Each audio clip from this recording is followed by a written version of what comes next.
Life isn't always Sunday best. Sometimes your faith is put to the test. If you feel unseen and all alone, it's time for stories you've never Hello known. and welcome back to A Messy Amen. I'm Michelle Torrey, and this is a podcast where we talk about the good, the bad, and the holy parts of real life. Today I have Holly Maltby with me, and we will be talking about cancer and anxiety and how all of that plays a part in faith, and especially in those ups and downs, because they can be heavy. Hi Holly, how are you doing? Hello, I'm doing fine, thank you. So this has been so much fun for me to have different people share their stories, but you are the first one that we're really talking about health as the main topic, Yes. not just, a subtopic type of deal. Mm-hmm. But you have, how many times have you had cancer? We'll just start with that because... I've had cancer 4 times. Wow. Okay. So when was the first time? The first time was in 2019. Okay, so this has all been pretty recent. Pretty recent, yeah. It just continues to go on and on. And what type of cancer was it?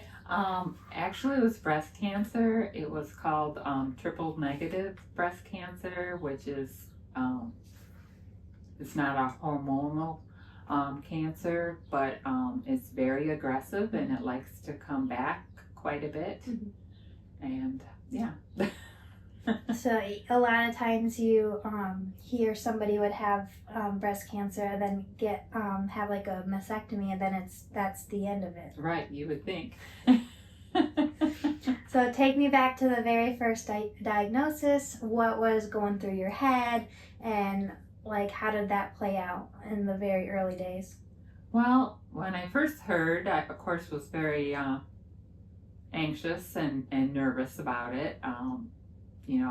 Cancer, breast cancer doesn't run in my family. Mm-hmm. So it was like, okay, where did this come from?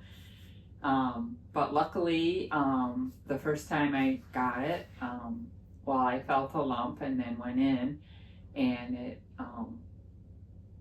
was small enough to do a lumpectomy. Mm-hmm. And then I had a little bit of radiation after it, and we thought we were good. Until a year or so later, it came back, and it came back larger. And this time, the surgeon suggested a mastectomy, so I had that done. Mm-hmm. And that puts you through a lot of different emotions, because as a woman, you're losing the female part of your body. Mm-hmm. And you look different, and it affects you psychologically. Yeah. For a while, and then I had reconstruction, advised by the doctors that was the best way to go, which went very well, but it was a lot more scary surgery, because one, it was done in U of M, and it was 8-hour surgery, and they had to do a lot to make sure that everything would come out and have the right blood flow and nerve action and everything like that. So sorry, this is going to be a little personal, but as far as like the reconstruction goes, is that like where they're finding extra fat from somewhere else, or like what they do is they go down to the end of your abdomen here. Okay. And they take like a shape like that out, and then they bring those up and form the beginning of your breast. Okay. And then if you want a revision, then they take the fat out of do liposuction and take the fat out of that. But when they bring it up, they also have to bring up the vessels, because you got to keep that tissue alive. Okay, yeah. And so it's a pretty extensive surgery. So tell me about being a Christian and like your faith through all of that. Oh wow! I mean, it does test your faith. I knew God had it, but there were moments where, the fear came, and I remember, praying through different things. When I got my chemo for the first time, one of the medicines gave you neuropathy, and so they reacted that, and they had your hands and feet in ice. Well, the ice was in a bag, but you had to keep your feet on ice, and they put ice over your feet, and then same thing with your hands. And depending on the amount of medicine, I had to keep that in for a half hour. And so it was very difficult, especially toward the end. Oh my And gosh. I remember praying through it. Doesn't that hurt? Yeah. Oh my gosh. I remember I don't have neuropathy, thank the Lord. And but yeah, I had to do that 3 different times. Oh my gosh. So, but yeah, God was so gracious. I learned about prayer, and I learned how God uses people that are Christians to pray for Christians. Because I had a large group of friends from both places, from here and from New York, where I used to live, and it was just amazing to see how God used that and the strength of that. That's amazing. Yeah. Let's even farther back though. Can you tell me a little bit about like your background, upbringing, like jobs, becoming a Christian? Oh, well, I didn't become a Christian until I was in college. Oh, okay. I did not grow up in a Christian home. My parents grew up going to church, but when they hit college, they, especially my dad, was totally against it. And I grew up in a very liberal home, very, Dad was into evolution, all that. But we had a nice home, and good parents and everything. And I was born in Michigan and lived in Michigan a little bit, and then my dad got a job in Illinois, and then he got promoted to New York, Buffalo, Niagara Falls area, and that's pretty much where I grew up. Awesome. Yeah. And I can't remember, did you say you've been back since then to the dinosaur barbecue? The dinosaur barbecue. I'm sorry. So the Niagara Falls, how close? I forgot to go back to the detail that was important, but when you said Niagara Falls, it is pretty close to Rochester.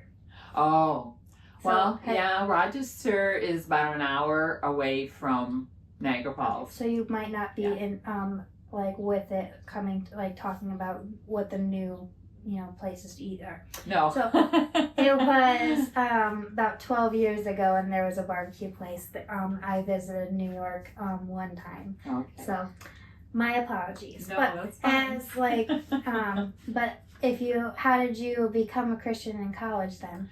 Well, as a child, my mom wanted us to grow up in a church, but Dad wouldn't want to go to the regular churches, so we went to Unitarian Universalist Church, which is pretty much a humanistic church.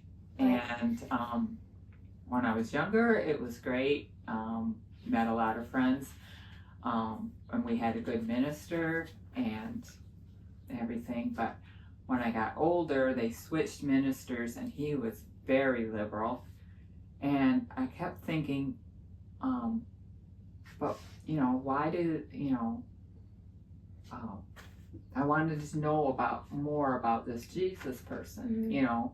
You talk about him, and but I wanted to learn more about him because what the minister was doing at the UU church was just so off the wall that, so I started seeking that.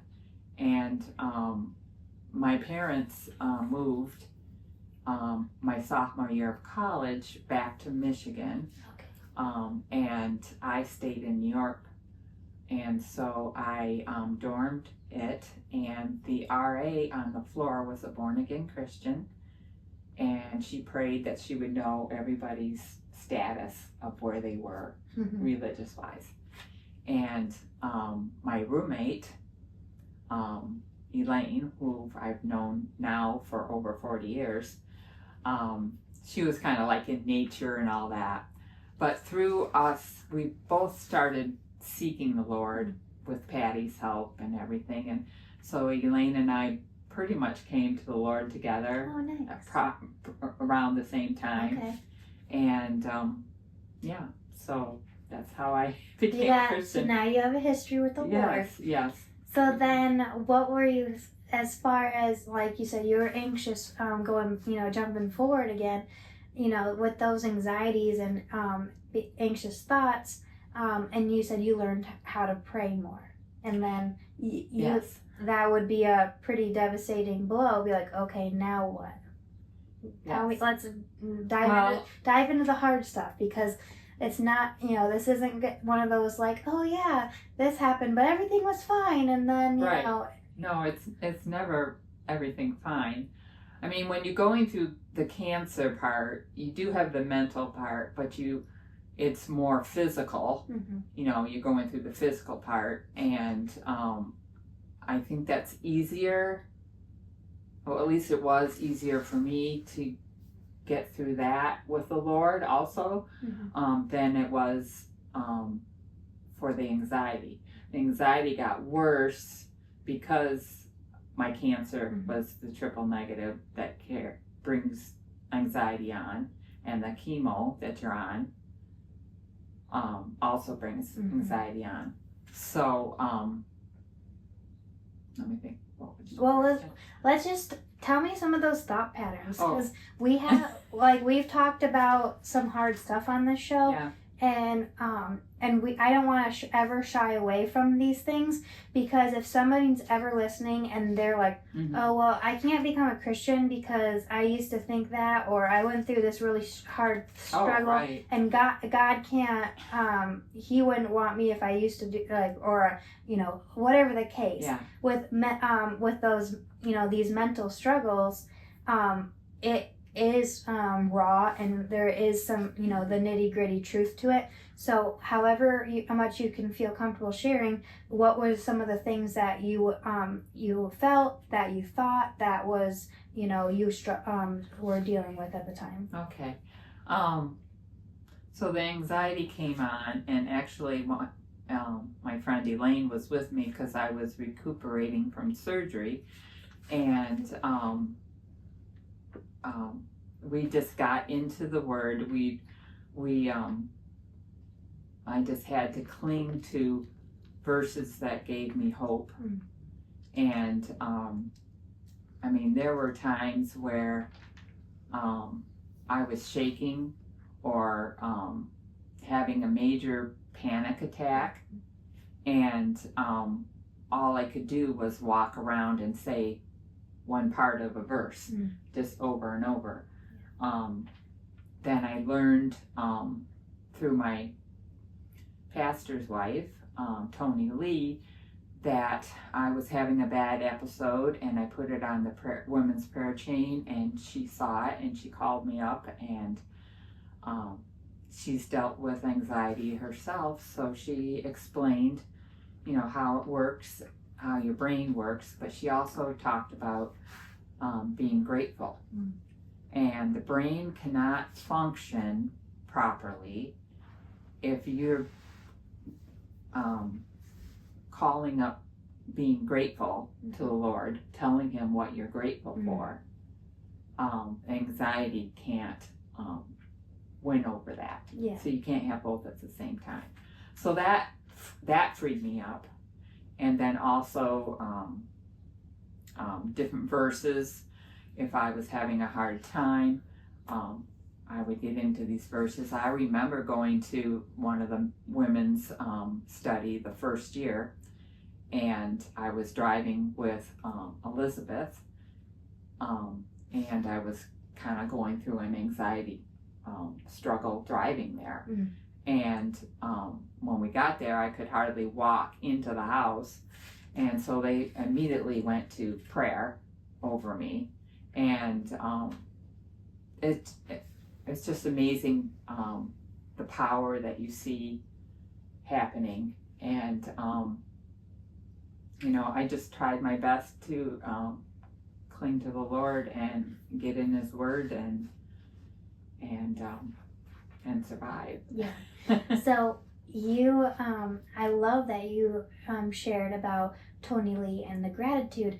And so when was that in relation to the entire women's event that we had about the lemons and the gratitude? Right. It was probably at least a year and a half before. Nice. So you had the insider information. Yes. You were the precursor to the right. There you go. And so we had one that was about hospitality, mm-hmm. and then the gratitude, and I've loved listening to her whenever she speaks, whether it's she's such a good teacher. Occasional bringing the word occasionally on a Sunday, and then the different special events that she's done as well. Mm-hmm. And so let's talk about some of the verses that you've carried with you. Well, one of the verses that was very strong for the anxiety part was Philippians 4:6-7.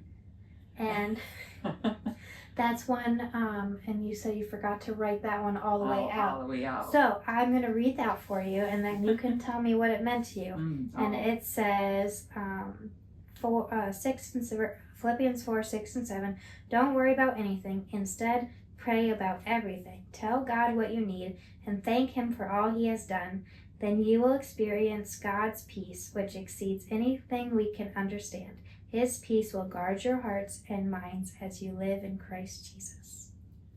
Well, I kind of broke up the verse, do not be anxious for anything, and in prayer and petition, mm-hmm. with thanksgiving. So I would, pray to Him and petition Him, telling Him mm-hmm. what I was dealing with at that time, even though He knows. Yeah. And then thanking Him for what I have and what He's done, and then just knowing that He is there and there's peace mm-hmm. and everything. And I would recite that one a lot. There's a couple others that I recited a lot. 2 Timothy 1:7, it says, "For God has not given us the spirit of fear and timidity, but of power, love, and a sound mind." Mm-hmm. I said that one quite a lot. And Deuteronomy 31:8, "The Lord Himself goes before you and will be with you. He will never leave you nor forsake you. Do not be afraid and do not be discouraged." Wait, that says it in Deuteronomy too? Because that's in Hebrews. "I'll never leave you nor forsake you." Yeah. That's awesome. This one's in and there's one very similar to that. Hashtag cross-reference. Yeah, there's a very similar one to that in Isaiah 41:10. Mm-hmm. "So do not be afraid, for I am with you. Do not be dismayed, for I am your God. Mm-hmm. I will strengthen you and help you. I will hold you with righteous right hand, with mm-hmm. my righteous right hand." So good. So, yeah. And then if you ever had to say, like, this is my favorite Bible verse, could you even pick one of them, or are they all? Well, I think my favorite is Proverbs 3:5-6. Very close to the Philippians 4. Mm-hmm. 6 and 7. But trust in the Lord with all your heart and lean not on your own understanding. In all your ways submit to Him, and He will make your paths straight. Yes. Because anxiety, you don't understand it. And, there are times where you don't even want to be on this earth. Mm-hmm. It's that bad. Yeah. And, I got to that point several times. Mm-hmm. I never planned anything, but yeah. I got to that point several times. It can be like physical in your body, mm-hmm. and you Oh, don't, yeah. and you can't, you don't know what's going on, or Right. it can even be like like a weird in your head thing that's, turning into like a physical mm-hmm. thing, and you're just like, I don't know where this came from, or, Right, yeah, certainly. Oh, yeah, that's like a major flip side of that, the coin of the, when we've had a couple people talking about those moments that they're just like, I'm done, I don't want to do this anymore. Right. The anxiety is yeah. the other flip side, mm-hmm. and I think that sometimes the symptoms of and things that you could struggle with anxiety can be a little bit opposite of depression, because sometimes with depression you just want to check out, right. where anxiety will make you feel mm-hmm. hyper vigilant, and you're like, right. oh no, and then instead of just, I don't want to, I don't care, doesn't matter. And so mm-hmm. even though they're similar in some regards, then there can be opposite in others. Right. And you can have both of them together, yeah. which I did. So, yeah. Because it just will pile they balance off each other. Yeah. Their circumstances are not great. And then, but as far as the different times having cancer, how long in between was it before it kept coming back? I don't exactly remember the dates, but I was thinking that it was usually a year to a year and a half, mm-hmm. and it would come back again. So then what were you thinking between those? Because that might be too. Well, you're like, oh, I'm fine, everything's fine, and then you're like, but what? Oh no, what? Right. Well, the first time I got it, you think that when they say, your margins are good, and they test you after, and your blood work looks good, and everything is, then, you walk away and you say, great, And when you meet up with some other cancer people, you talk about how many years you've been a survivor. But then when you get it the second time, and it's a little worse, then you start thinking. About what could happen. Mm-hmm. You could die from this. You mm-hmm. could, and it. Not that the first one wasn't serious, it was, but it comes even more serious. And not to mention the treatments make you so sick. A lot of times, if you're not, you could just, be puking everything you eat, and then mm-hmm. you could lose weight and not. Right. Well, and with breast cancer, the medication that they give you in chemo takes your hair. Mm-hmm. You lose your hair, mm-hmm. where other cancers you don't. So, yeah. So I lost my hair 3 times. So was it always curly and fluffy, or did it change? Because that's one thing I've heard. Every time it came out a little bit different. Oh. The first time it was really curly and stayed curly. It was real tight curl at first, and then it was a looser curl. The second time, it was curly, wavy-ish, but it was uncontrolled. My hair was just never, that didn't work, And then the third time, it came in good. It came in with a little wave to it Mm-hmm. and curl, and it was manageable. So I was very happy with that. That seems like it would be Yeah. hard though, because you never know what to expect at that point. Right. Oh, jeez. So you we have a sense of humor. We're finding these little moments to laugh about, but I'm also acknowledging how difficult it was, you know. So if you could speak to maybe somebody that is going through this right now, or they might want to help somebody else that they know going through it, what would you tell them, and how would you encourage them? Well, the cancer, do your research. If you feel like you don't have a good diagnosis, always get a second opinion. Get, hopefully you'll get an oncologist that you have good rapport with. But, take it one day at a time, one step at a time. I was very lucky that I still could work during my treatments. Toward the end, I had to move my job to a sit-down job, but every cancer is different, so some get really sick and some don't as much. I would,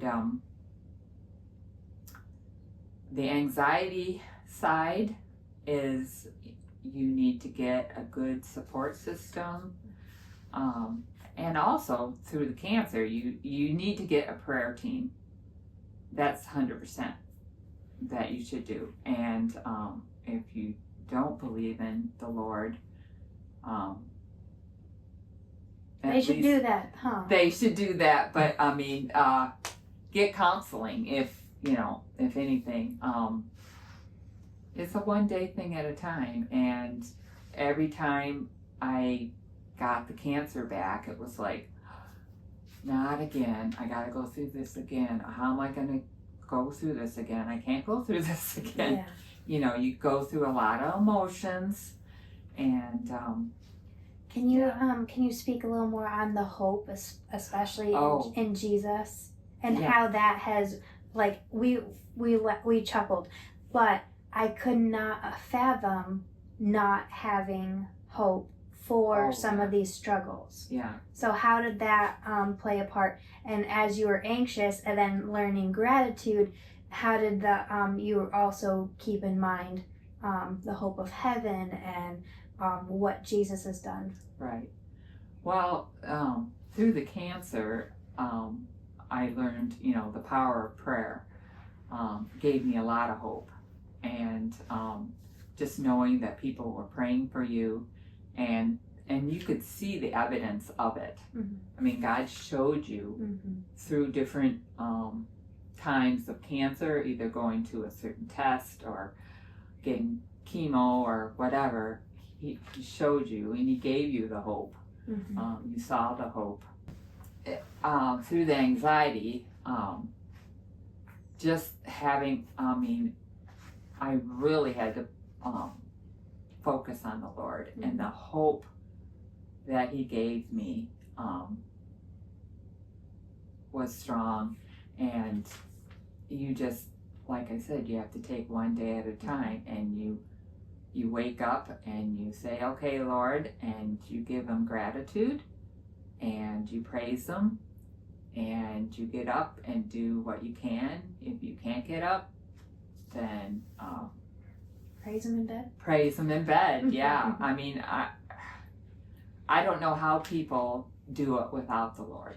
And that's not to say that people don't have like different hurts that have caused them to question the Lord. Right. Because maybe have you once or twice, like, as throughout that whole process, is there ever, like, what would you say would be like like something you might not want to share out loud, but like that was just like a moment that you called out to God, be like, why me, or what, like, why is this happening again? Mm-hmm. What did that, Yeah, I definitely thought that way, especially when the third time came around. I mean, because that was big. They and to know what you have to go through because you've gone through it before, and to do it again, just knowing how am I going to have the strength to do it. The only person that can do that is the Lord. Yeah.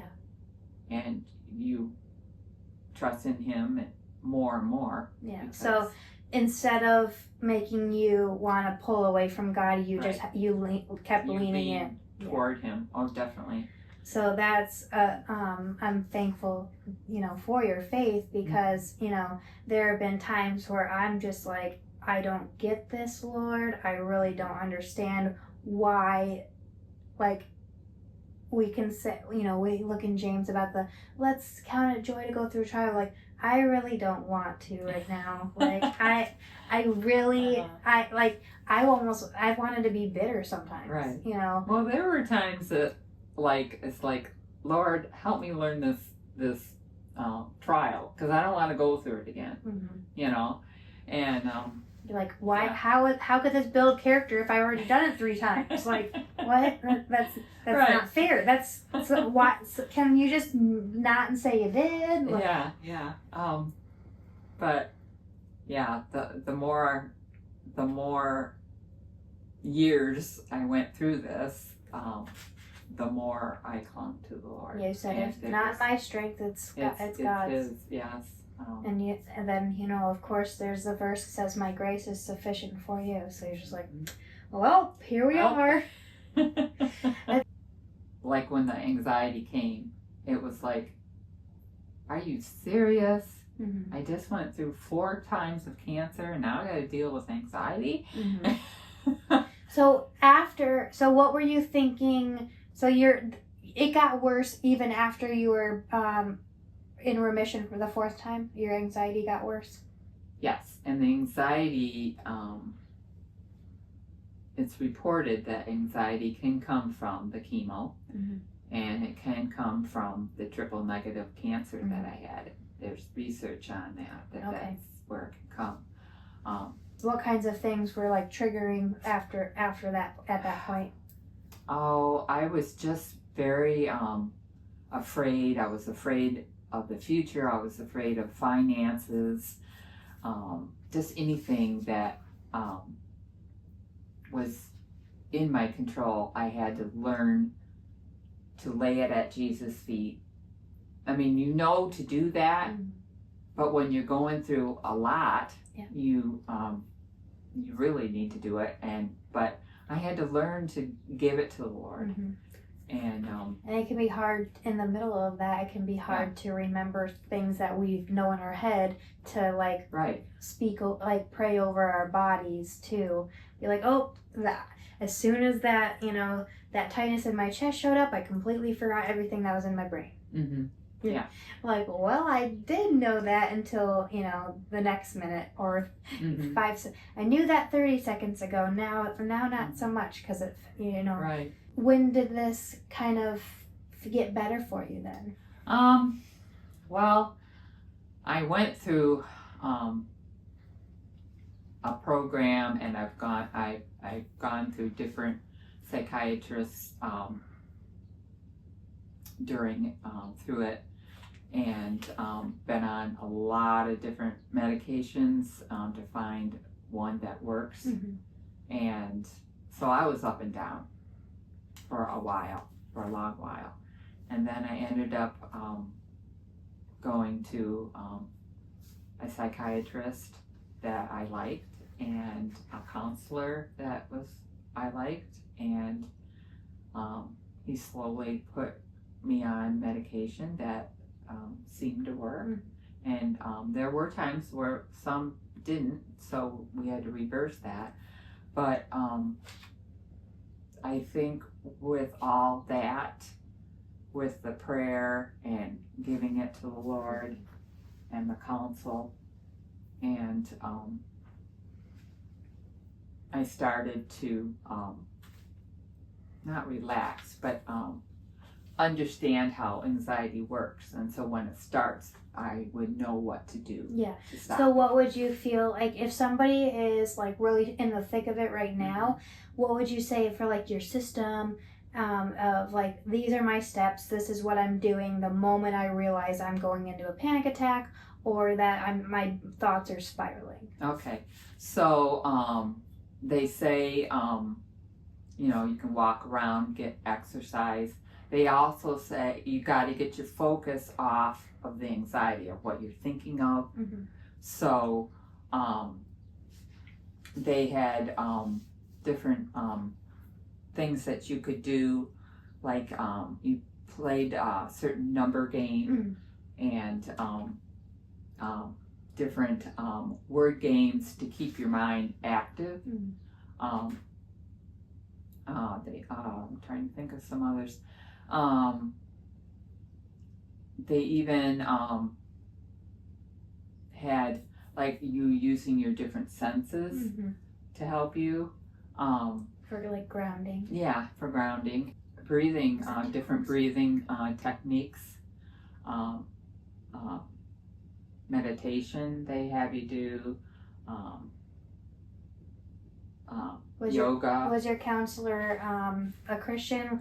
Because there can say, oh, meditation, yoga, and then you get into like the woo-woo hippie, No, then yeah. you don't want to get back into the universalist. Right. No, it wasn't that type of meditation or, that.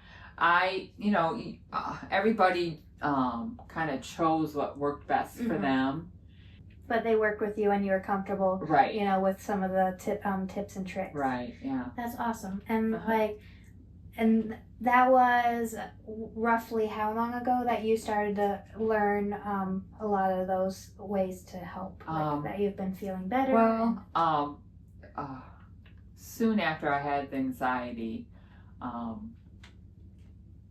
just went to my regular doctor and she put me on something that I was on, 20 years ago, and that didn't seem to be working. So there's a program through my Michigan in Midland that is a day program where you go and you get counseled and you get tips on what to do about your problem, and it's like a 9 to 3 thing that you're there. So I went through that, but then I had a psychiatrist through that and a counselor through that, and then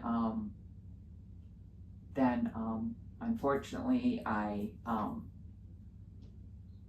was in the ER one day after a bad attack, and a slip of the word about suicide, the lady took it wrong, and so then I was sent to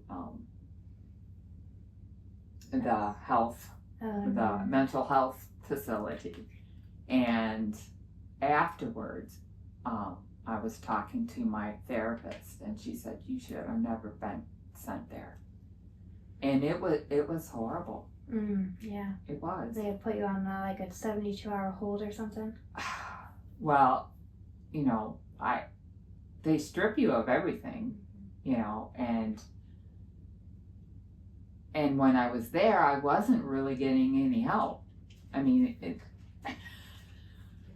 so here I am, but my friend, I was able to call out. You were able to call out. They couldn't call you, but you could call them out. And my friend kept saying, well, you start praying for the people around you. And my eyes were open on how bad mental illness can be. And I thought, I just have anxiety, and this person is, so it's not just, but then you seeing what other things can be involved with it. Right. But so when was all of that then, as far as you feeling better and not struggling in the thick of anxiety now? Well, after that, then I went through a program with my doctor that you worked with a psychiatrist and a counselor. And I got a little better, but I still struggled. And then the program was done. And so that's when I had to get my own psychiatrist and own counselor. And that was kind of the start of going up the hill. So you had ups and downs, and then how long ago was that? All of that. My anxiety was pretty much 3 years. Okay. It started in part of 23, and I'm just getting better now. Yeah. So it was a long battle, and it's something that you're always going to have some anxiety. People do have it. That's put in you to prevent you what is it, fear and flight or whatever that Fight or flight. Fight or flight, yes. That's put in there for you. But yeah. But things are looking up, right? Yes. God gives you. I've learned God gives you the desires of your heart if you pursue Him. So, like we've talked about all kinds of heavy stuff. You're, sick with anxiety. Sick upstairs, sick in your chemo, and all of these things. But we're gonna switch gears and talk about some happy things, and that how God's been gracious and faithful in those struggles. And now, tell me a little bit more. Take me back to February. Tell me how God's been gracious and faithful. Well, I've been single all my life, and I've always wanted to get married. But there were times where my friends said, "Well, it's not bad being single. You could do it," and it just never settled with me. I just always wanted to be married, and but I knew I was getting older, and I was at my women's Bible study one day, and one of the girls at the Bible study just happened to introduce me, or she asked me if I would want to meet someone, and I said, well, I guess so, and ended up being a good match, and God gave both him and me the desires of our heart. Okay, I'm gonna pop your bubble just because I cannot any longer. So, I'll tell you guys, I randomly got the thought. She's the friend. I'm the friend. You're welcome. A couple years ago, we lost my mother-in-law, and it was one of the hardest things we had gone through. But then fairly soon after that, my father-in-law said, eventually I want to get married again. I want to date. I'm open to dating after it's been a year. So a year went by, nothing happened yet. But we all knew that the ultimate goal is happiness, not loneliness. That's we don't wish that on him either. Right. And so we were at small group, and I was just like, Holly, would it be okay if I gave you my father-in-law's phone number? And she goes, I don't know, I guess. And just completely nonchalant. And she's like, and because somebody had told me that she was maybe talking to somebody, and so I was like, are you talking to anybody? And she was like, kind of, not really. I kind of ghosted him. I'm just like, girl. Or he ghosted me. Well, one of the two. And so we don't know what's going on with her. I'm just like, well, if you don't know where it's going, it's not going very far. So that gave him her number, and then the rest was history. And tell me what happened next. Well, we started going out, and everything, it just progressed very nicely, and it ended up with a proposal of marriage. Got a ring on the finger.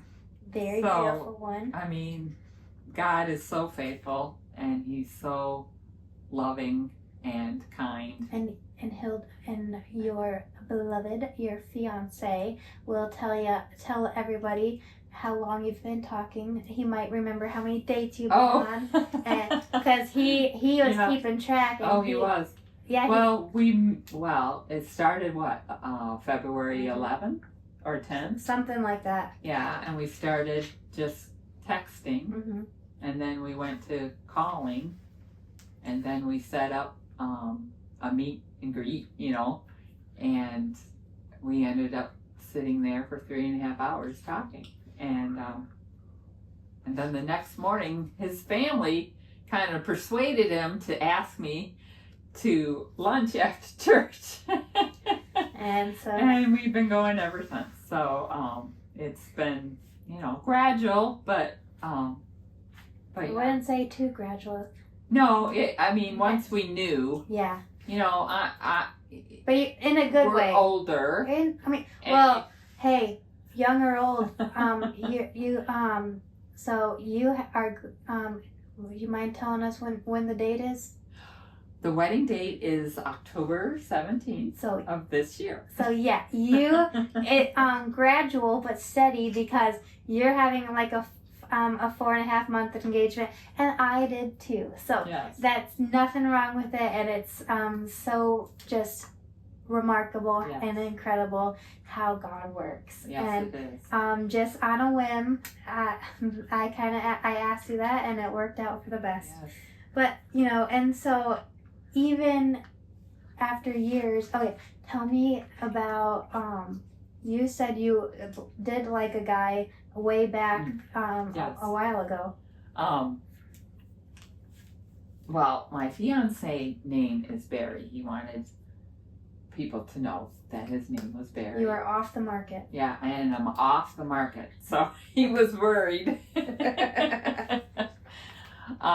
But yes, back when I was in my early 40s, I met the son of a friend of mine, and he came to a church performance or thing, and then he came afterwards just a regular church, and so I thought, well, he's coming to church, and soon after that, we started going out, and but he wasn't talking about Jesus or church or anything, and just kind of going through the motions. Kind of going through the motions, and I think we would have been very compatible together, because I liked him and I know he liked me. But it says in the Word that you shouldn't be unevenly yoked. Mm-hmm. And it wouldn't have strengthened your faith. Right, and I didn't want to do that, so I was obedient to God's Word and broke it off, and that was like one of the hardest things I had to do, mm-hmm. because this had been a dream of mine, and I'm in my 40s, and I have to break off. I'm thinking my last opportunity to find anybody. Yeah. But Barry and I look back now at the steps of his life and the steps of my life, and how God just orchestrated everything to bring us together. And if you love him so much, then it was like the perfect timing, that you didn't marry some guy who wasn't going to be a faith, right. a strong Christian, mm-hmm. that, all of the ups and downs led you here. And I'm just gonna say, even the ups and downs led me to Grace Valley, and right. There's so much that God's always in the details, yes, and yes. there's so much that we can be thankful for, right? And so let's even just speak on singleness, because that you're thinking, oh man, I'm doomed. This is never gonna happen. And bless my sister's heart. She used to, she was struggling with the same thing, like tons of ups and downs, and whether whether she was like rushing into things with the wrong guy, or Mhm. just wondering why there weren't more, nice single guys at church, or Mhm. whatever the case. Can you, encourage somebody now that's thinking, oh, geez, this is, Yeah, because that's hard. because there were moments where I thought I'm going to be single, and I didn't want to be. Not in my old age. Yeah. I didn't want to be, and so I started praying about it again. More seriously than some other times, but you get people, oh, being single is not bad. You don't want to get married.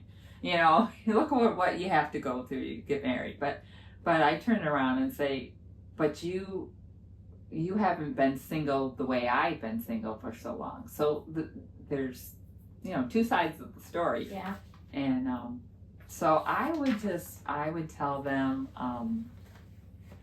have faith that God really does listen to the desires of your heart. Mm-hmm. And if you focus your mind and your life on Jesus, then His will work itself out eventually. Yeah. And He orders our steps if we let Him. Yeah. And plus, when you were just working all these things out, you also had friends praying about it too, huh? Oh, yes. Yes. Actually, my maid of honor, her and her husband pray every night, and they prayed about that for me for many years. And even the women's group here,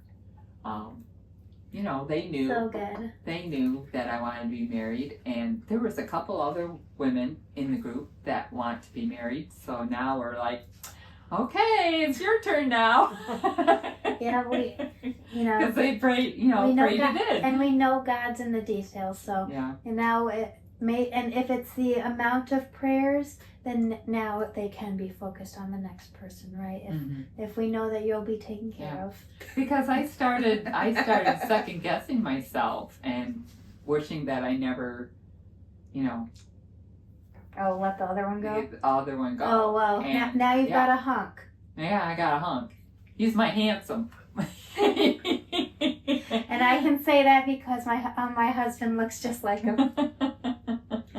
But I'm just I'm so thrilled that even something as random as be like, well, you want to talk to this guy, and he's a nice guy. He's got a couple grandkids, He's got a few of them, and then and then he said okay, and so you were being open to something new. Yes. I was being open to something that I'm just like, I don't know if it was going to work out, or what if it had and now it was going to be awkward for me. Oh, yeah. Because what if you said, Michelle, that guy you kind of tried to set me up with, I knew that in that regard it would have been good, but then I didn't, as far as like personalities or anything else, any other, you're like, oh, if you had said, well, I hate hunting and fishing, and how dare you kill an animal, or whatever the case, and because you guys are opposites in a lot of ways. In a lot of ways, yeah. So it's just such a God thing. And then when we talk about having prayer and community and how special it is, it's really, comes to fruition to see how, God worked. God worked in fun and mysterious ways. And you've learned through, Tony Lee, and then different people helping, giving you tips and tricks on anxiety. Mm-hmm. That is a lot to do with community too. Right. Because, and I 100% believe that if you say it out loud, you ask for prayer about it, it can't have control over you, because you're gonna say, this is something that I'm working on, and this is something, and then if you say it, then you can, I think it might help too, that you can combat it with biblical truth. Right. you know. Definitely. So that's why you have your list of verses that the Oh, this went with me when I was working. It was in my work pocket. Yeah. And when it wasn't, it was in my purse, and it was always with me. Yeah. Like, I guess I would say there's so many different people and ages of people that are struggling in this, right? There's even a book right now. It's called like the Anxious Generation, and it can talk about how like social media has just like made us, anxious, and then become comparing and all of these things. And as we think about it, like we have overconsumed so many things as consumerism and media and information, and it's not always a good thing, because that's gonna say, oh no, I gotta worry about this problem in this country, or this or this or this, and then I'm gonna because like what I can't fix it. Right. So we're trying to control things. It's like sit in a rocking chair. It gives you something to do, but it's not going to get you anywhere. Right. I don't know if you've heard that, but I've always thought it was kind of funny. But like as far as all, so I'm going to just give a little plug. These are the new Messy Amen podcast journals. But so you said a little bit earlier before we got started that you're not into writing. And you've struggled with like reading and dyslexia and stuff like that. So I am a writer. I love words, word games. Literally. See, I don't like words.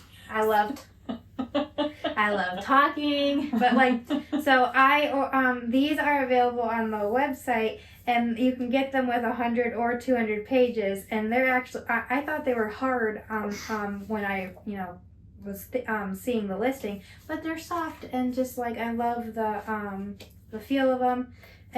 But what else? You said you like doing art and being creative. Yeah, she could doodle in one of these. I could doodle in one of these, and that's a good thing when you're have anxiety. Yeah, you have to have things to take that out of your mind.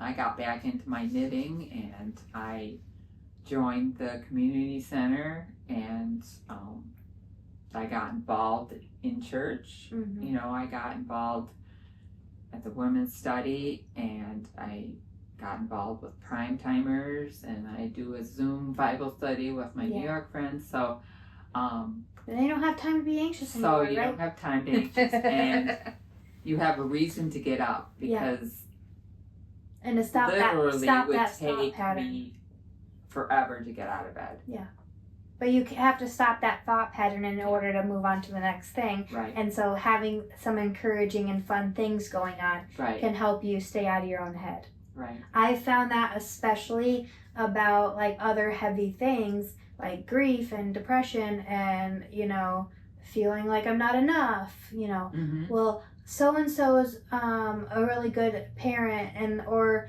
so-and-so's got, this going for them, and all of, we can think, we can come up with some terrible situations either that don't exist or is not our business a lot of times.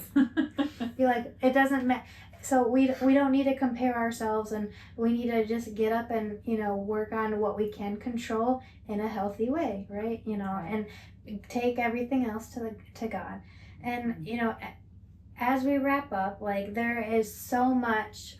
You have so many good Bible verses. Sometimes it can be hard to tie in certain verses for a subject matter, like certain episodes. And this, as you did some of my homework for me. So having some of those verses that have been, staples and for you, and just real lifelines, honestly.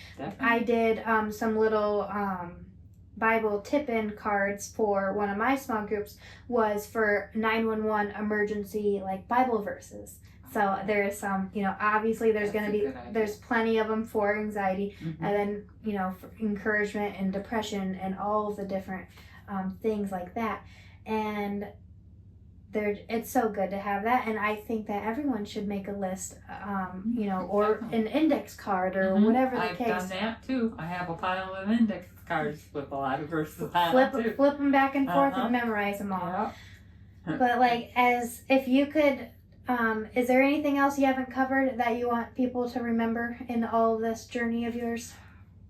And that they, even if they're going through the same type of thing? Don't lose your hope, because that's one of your strongholds that you hold on to. And know that God is always with you. You might not feel like He is, but He's right there beside you, going through everything. So good. With you. Yeah. And then as far as the show goes, the title of the whole thing is A Messy Amen. What does that make you think of? And what would that mean to you? To me, a messy amen is,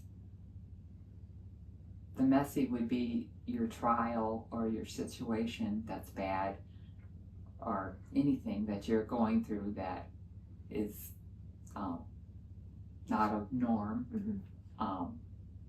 And the amen is like, you've won. God's won. You finally won that trial, that testing. So, I love that. Yeah. Each person continues to bring a special personal touch to that, and I love that, the way that you said that. And again, this has been such a great conversation. And as we wrap up, don't forget to check out a companion article over on Substack as a devotional and reflection questions.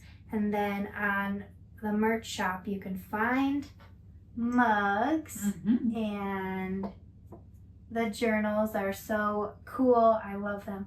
And then if you didn't notice, we got shirts. So these are really cool, the double-sided ones.